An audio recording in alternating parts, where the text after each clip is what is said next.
Let's try again, shall we? Good morning. Whoa, how are you doing? Good morning, guys. Welcome back to the channel. We're here in the Cotswolds for another landscape photography video, and I hope you're here for a good time.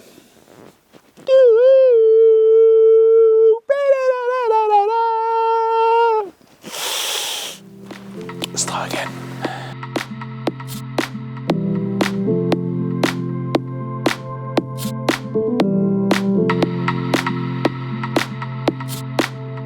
Composition. It is absolutely arguably the most important part of photography. How do you shape it up? How do you frame it up?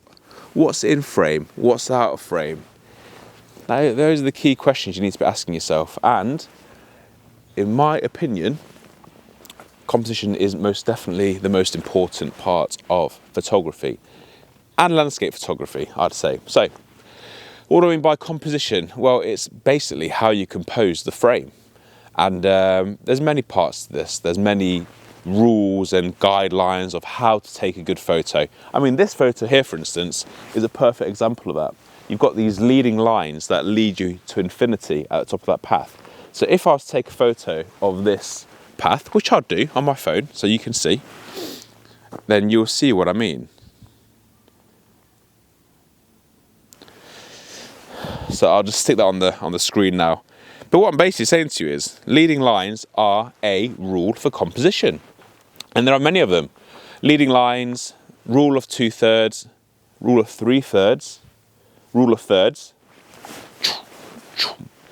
So rule of thirds basically says if you want to take a good photo and you want the photo to captivate the audience, then you basically need to present the most important parts of the image in either of the intersecting points of the grid or along the third line. So if you've got a horizon, then you should basically lay it on the bottom third or the top third, and it should be straight as well, which is a bit more guidance for you, but that's essentially what the rule of thirds are, and it's used everywhere. If you look at me now, I'm standing on the line here of this third of the screen, and that is not by coincidence, although it kind of is. But yeah, I'm standing here because I know that it is a rule of photography and videography, and that's why I do it. So if you look at my images, I will try and put the things of most importance or the most significant part of the image in one of the intersecting corners of the grid or along one of the third axes. The third one would have to be, so we've had rule of thirds, we've had leading lines, there's this fancy S1, which I understand, but I don't really use. It's a bit too complicated for me, to be honest. So I don't use that at all. And there's one more, probably one of the most captivating rules for photography is actually symmetry. So if you look at a lot of images, you will see that there is a large proportion of symmetry in there. And that's by no accident or no coincidence. Symmetry is a very, very important part of photography, and yeah, the more symmetrical something is, the more beautiful it tends to be, and that can be said for, well, I know I don't say myself, but apparently if you have a more symmetrical face, then you're more beautiful, apparently. Anyway, that's it. So we've got 3 rules of photography. We've got leading lines, we've got the grid of thirds, and we have symmetry. I believe these are the most important rules of composition. Oh no. Hopefully I'm not on private property and he doesn't shoot me in the leg with a shotgun, but we shall find out. So here he comes. You're right, mate.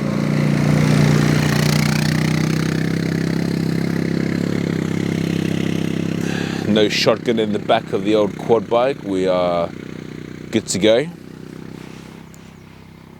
I'm not sure if I'm allowed to be on this bit of path, but anyway, where was I? Before we were rudely interrupted by the man on a quad bike with a dog. That silly little bugger.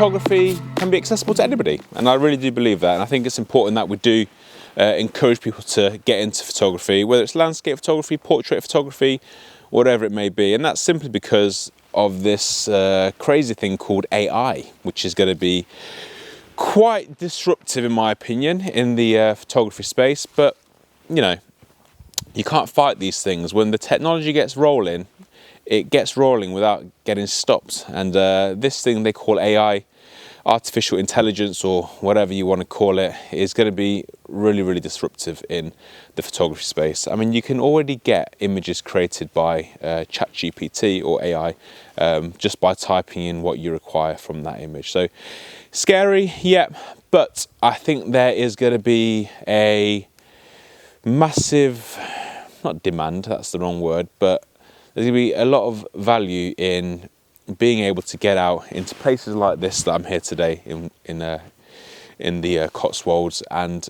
getting out with yourself and just taking some photography, taking some photos of the landscape, getting some exercise in, looking at the nature around you and just taking that in and enjoying it.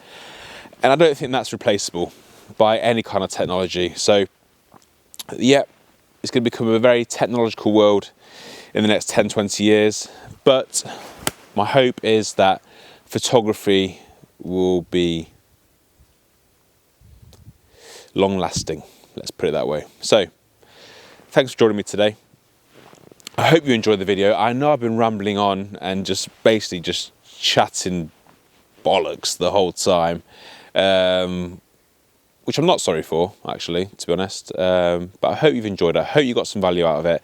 And I hope you enjoy these photographs that I've taken here in the Cotswolds this weekend. It's been a wonderful time. I can't believe I've not been here before, but I will most definitely be back. It is absolutely unbelievable. So thanks for joining, guys.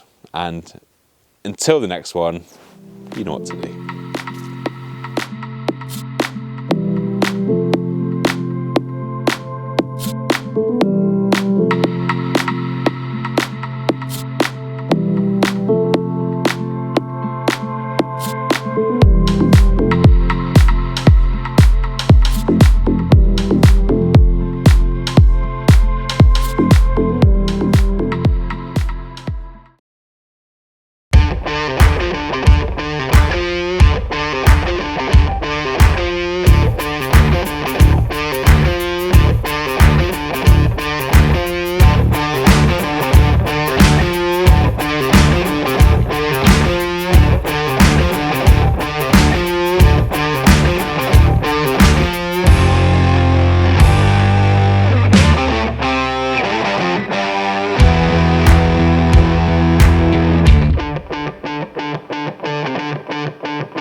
And there we have it, guys. Nice little stop at DIDDLY Squat Farm.